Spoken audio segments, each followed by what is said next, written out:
Buen día, mi grupo está conformado por Steven Callejas y por quien les habla Jessic Celi y vamos a explicar el método de investigación que se llama diseño de eficacia hermenéutica de caso individual o por su nombre en inglés Hermeneutic Single Case Efficacy Design. Este método de investigación intenta explicar un conjunto de métodos prácticos que son transparentes, sistémicos y autorreflexivos, los cuales proporcionan una base para hacer una inferencia sobre la eficacia de la terapia en casos individuales.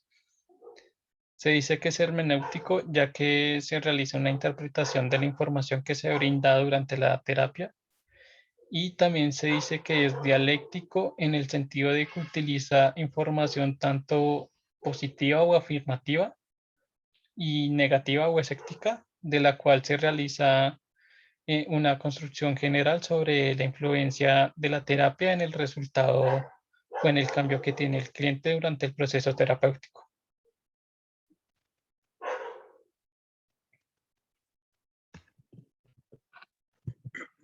Los expertos deben confiar en sistemas de razonamientos prácticos en circunstancias complejas marcadas por múltiples factores causales y por evidencia contradictoria, porque un fenómeno puede ser producto de muchas causas y también pueden producir efectos muy distintos. Entonces, para que los expertos logren alcanzar esta certeza, para que lleguen a convencerse de que realmente el cambio es producido por la terapia, se requieren tres aspectos o tres puntos. El primero es un rico registro de casos que dé cuenta de los múltiples datos, tanto cualitativos como cuantitativos. El segundo es dos o más indicadores positivos de conexión directa entre el proceso de terapia y el resultado, que vendría siendo pues los cambios que se logran identificar. El tercero es una evaluación sistemática de los factores que podrían explicar el aparente cambio del cliente. Este proceso de razonamiento no debe ser ni mecánico y se asemeja a un trabajo de detective. Entonces, el primero, que es el registro de casos enriquecido, se trata de una rica colección completa de información sobre la terapia de un cliente, tener datos básicos sobre el cliente y el terapeuta, y los procesos que presenta el cliente, así como datos sobre el proceso y el resultado de la terapia utilizando múltiples fuentes de medida.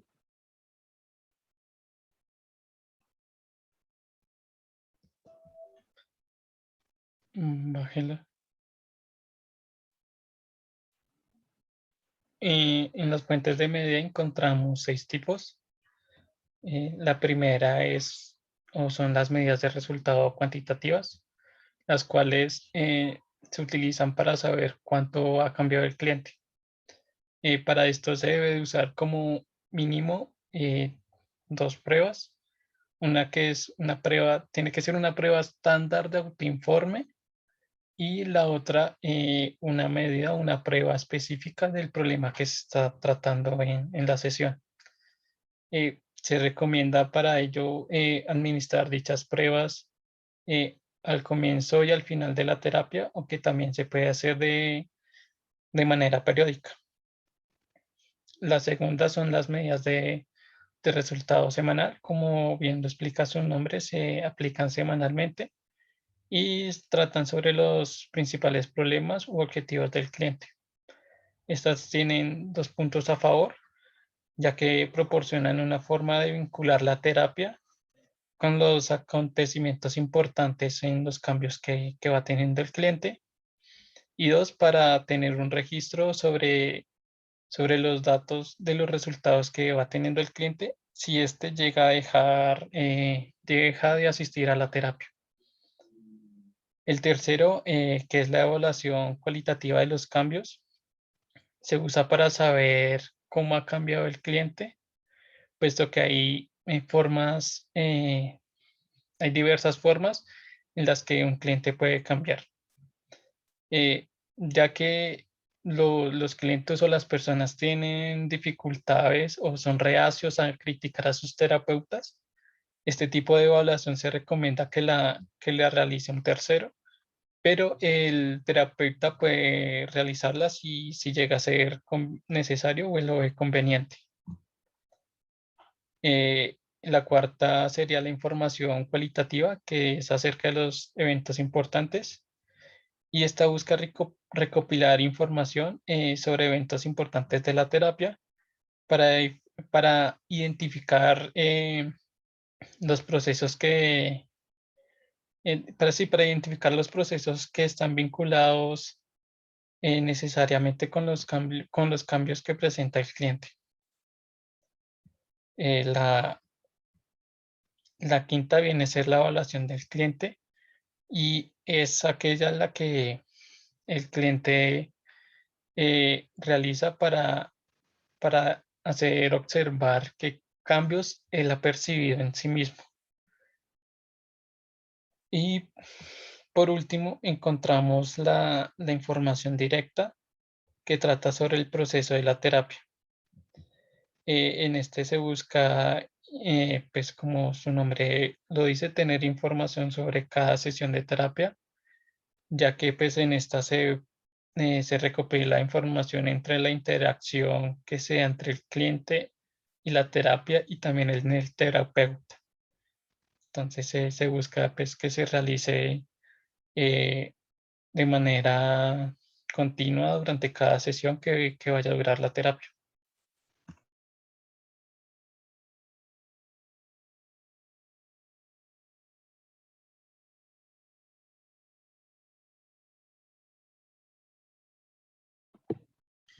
Bien, entonces ahora los pasos que siguen, el caso afirmativo y el caso escéptico, los cuales son inferencias causales válidas sobre la relación de la terapia y el cambio del cliente.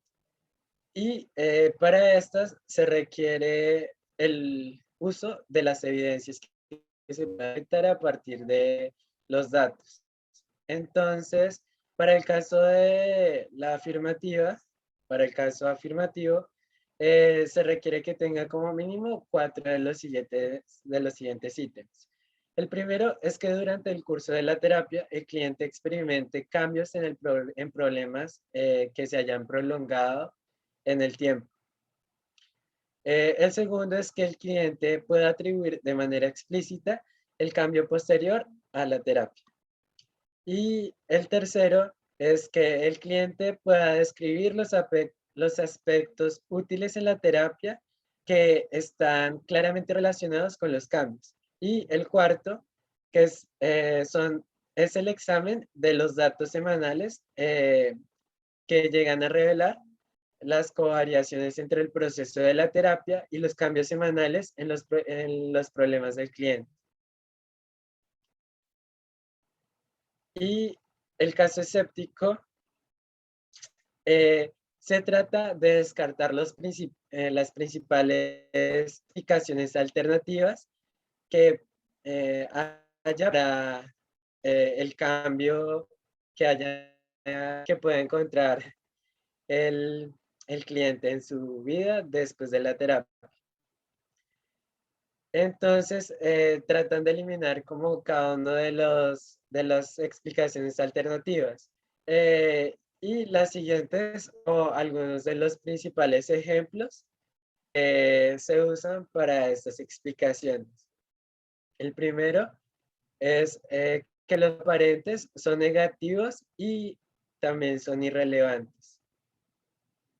El segundo es que los cambios aparentes se deben a artefactos estadísticos o errores aleatorios. El tercero, que los cambios aparentes reflejan artefactos relacionales como efectos globales de hola y adiós, que son producto de que el cliente quiera agradar al terapeuta y que sirven para justificar la finalización de la terapia. El cuarto, que los cambios aparentes se deben a artefactos de expectativas culturales o personales. expectativas o guiones para el cambio de la terapia. El quinto, pero que estas son producto de la autoayuda del cliente y que no están relacionadas con la terapia. El sexto es que hay una mejora creíble, pero se debe a los eventos de la vida extraterapéuticos. El séptimo, hay una mejora creíble, pero se debe a procesos psicobiológicos unidireccionales o a recuperaciones por enfermedades médicas. El octavo, hay una mejora creíble, pero esta es un producto de los efectos reactivos de estar participando en la investigación.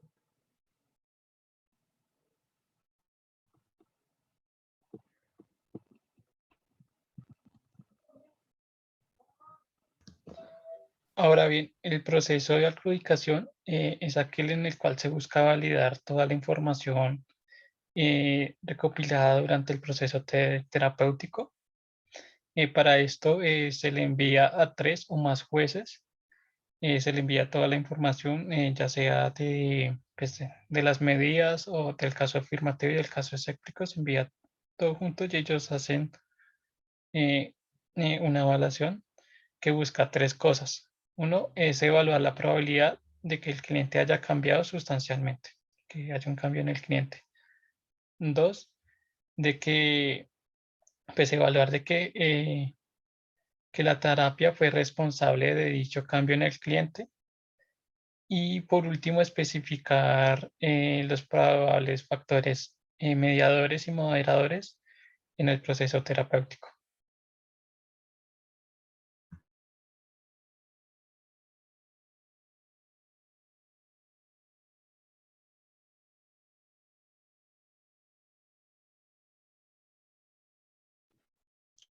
Eh, Para, para ilustrar un poco cómo es la aplicación del caso terapéutico, del método terapéutico, nosotros encontramos un artículo que se llama The Attainment of Depression, a Hermeneutic Single Case Efficacy Design Study, Dennis. Entonces, se trata de una mujer de 46 años de edad que presenta su tercer episodio de depresión.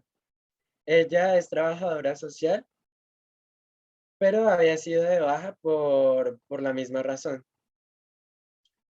Eh, ella, ella que ya había presentado en otras ocasiones la depresión, la segunda vez fue hace 10 años por la muerte de su marido. Eh, en, para la actualidad de la investigación, ella era soltera y vivía nada más con sus 2 hijos, con los que afirmaba tener una relación generalmente buena. La paciente, al asistir a las sesiones, lucía bien arreglada, como que sí tenía el autocuidado. Sin embargo, afirmaba que no se cuidaba bien, que no escuchaba como eh, a su cuerpo y que no tenía como interés por vivir o no tenía motivación. Eh, Decía que antes como que disfrutaba más su trabajo, pero que ahora le estaba costando demasiado cumplir con las expectativas y que estaba al mismo tiempo que trabajaba tomando una maestría y que también le daba como temor no lograr cumplir las exigencias del curso. Y además sentía el peso o como la responsabilidad de que como ella trabajaba con ayuda social, como que la familia siempre esperaba de ella que les ayudara a solucionar sus problemas. Ella firma un consentimiento informado para hacer parte de la investigación y ya. Los datos del terapeuta se hace llamar David.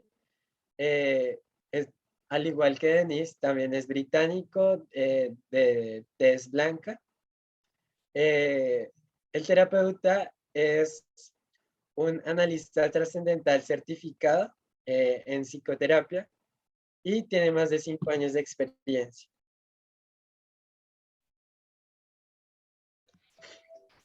Ahora bien, las medidas que se utilizaron en el proceso terapéutico que muestra la investigación son las siguientes.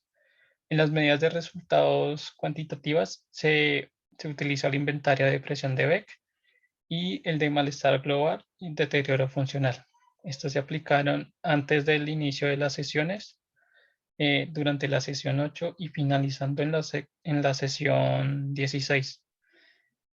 Durante la aplicación de dichos inventarios, se mostró desde la sesión 8 que ya había un cambio sustancial desde el momento previo a que se iniciara el proceso terapéutico. Para las medidas de resultado semanal se utilizó el Core 10 y el cuestionario personal simplificado. Para la evaluación cualitativa de resultados se utilizó el protocolo de entrevista de cambio, el cual se aplicó durante el periodo de seguimiento durante el primer mes, tercer mes y a los 6 meses. En este, la paciente Denise manifiesta haber encontrado 10 cambios distintos previos posteriores a la terapia, entre los que se encuentran mayor confianza en sus habilidades y mayor sentimiento de felicidad y agrado. En las medidas de información cualitativa acerca de eventos importantes, también se aplicó el inventario de aspectos útiles de la terapia, en los cuales Denis manifestaba que durante la terapia nunca encontró ningún evento que no le pareciera útil durante las sesiones, sino que siempre encontraba algún elemento útil en cada sesión. Ni en esta investigación no se realizó una evaluación del cliente.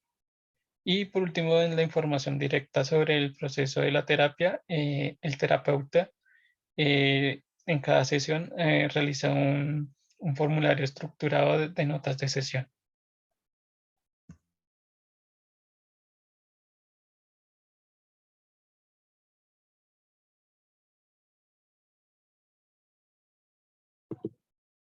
Para el caso afirmativo, entonces, los habladores se centraron en 4 líneas de argumentación. La primera de ellas se fijaron en los cambios en las medidas cuantitativas de Denis en las 16 sesiones. Había logrado un cambio clínicamente significativo en el core y en el PQ. Y también había logrado una mejoría en el inventario de Beck.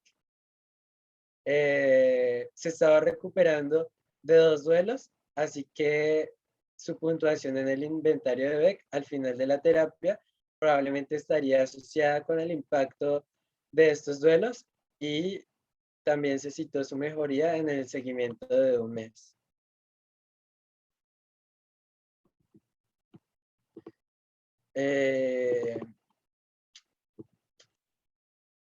También se citó la evidencia de la entrevista de cambios de Denis, incluido el desarrollo de una perspectiva positiva y optimista de la vida. Entonces, se logró también un cambio en la narrativa de la paciente y de la misma manera se mejoró sus relaciones laborales, se aumentó su autoestima y ya. La segunda línea de argumentación fue atribuir la retrospectiva que Denis hizo sobre lo poco probable que era que ella hubiera alcanzado estos cambios sin la ayuda de la terapia.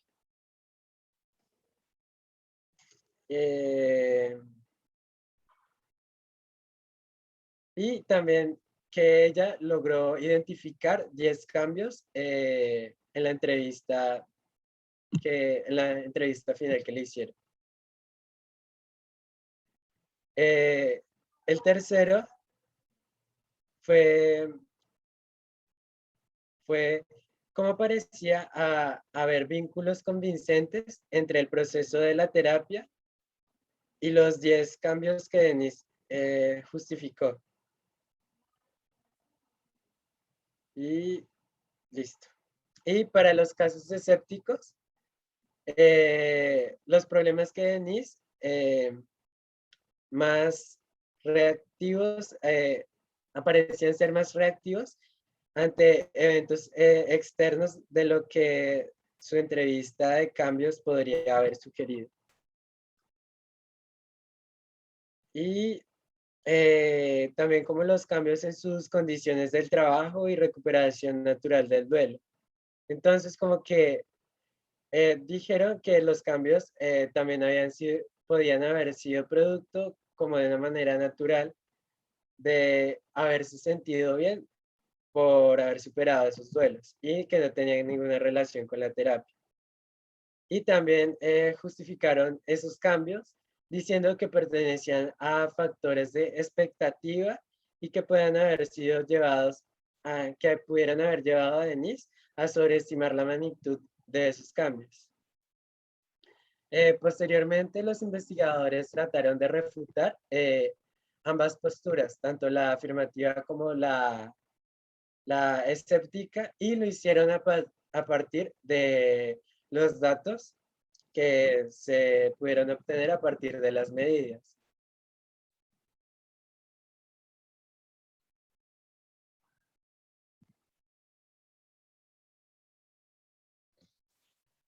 Finalmente, el proceso de adjudicación se realizó con 3 jueces, los cuales, después de evaluar la información que fue suministrada por el equipo terapéutico, llegaron a la conclusión de que sí se había experimentado en Denis un cambio clínicamente significativo y que este cambio se debió sustancialmente por la terapia. Dado los 3 puntos que se mencionaba anteriormente em, sobre se me fueron, sobre si, si el cliente cambió sustancialmente, los jueces dieron un veredicto unánime con, con el 86% de que sí hubo un cambio sustancial en tenis. En el segundo ítem sobre si la terapia fue responsable del cambio, se, se encontró que, pues, a todos los datos que se recopilaron, se mostraron que efectivamente el cambio que experimentó Denis sí fue debido al proceso terapéutico. Y por último, entre los factores mediadores, los jueces decretaron que las actitudes del terapeuta como la comprensión y el respeto hacia la cliente fueron factores que ayudaron al proceso terapéutico. Y entre los factores moderadores también fue los jueces determinaron que gran parte se debió también a la disposición de la cliente. Como bien se mencionaba, Denis también tenía ciertos conocimientos sobre lo que se estaba realizando, pero nunca se mostró como a la contra o en contra de ellos, sino que siempre estaba dispuesta a seguir lo que el terapeuta le decía. Y ya, entonces muchas gracias y hasta pronto.